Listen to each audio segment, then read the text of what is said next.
Matriculation பள்ளியில் படிக்கிறேன். தித்திக்கும் தேன் தமிழ் திக்கெங்கும் பரவட்டும். இங்கு அமர்ந்திருக்கும் தலைமை ஆசிரியர் அவர்களுக்கும் ஆசிரியர்களுக்கும் மாணவ மாணவிகளுக்கும் அல்லாஹுவின் அருள் உண்டாகட்டுமாக. இன்று நான் தந்தையின் சிறப்பு என்ற தலைப்பில் பேச வந்துள்ளேன்.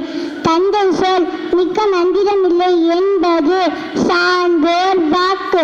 எனக்கு நண்பனாகவும் வழிகாட்டியாகவும் திகழ்ந்தவர் என் அப்பா. நான் வாழ்வில் சிறந்த நிலையில் வருவதற்காக தன்னலமற்ற தியாகத்துடன் ஆயுள் முழுவதும் உழைப்பவர். தன் தேவைகளை பெரிதும் பொருட்படுத்தாமல் தன் குடும்ப தேவைகளுக்கு மட்டுமே பாடுபடுபவர்.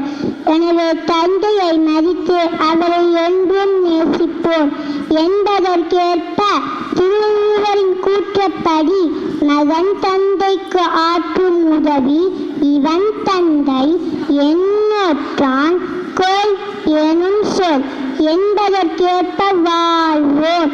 இறைவனின் பொருத்தம் தந்தையின் பொருத்தத்தில் உள்ளது. எனவே தந்தை ஒரு குடும்பத்தின் வேர். தந்தையின் அன்பில் பேதமில்லை என்று சொல்லி என் உரையை நிறைவு செய்கிறேன். நன்றி.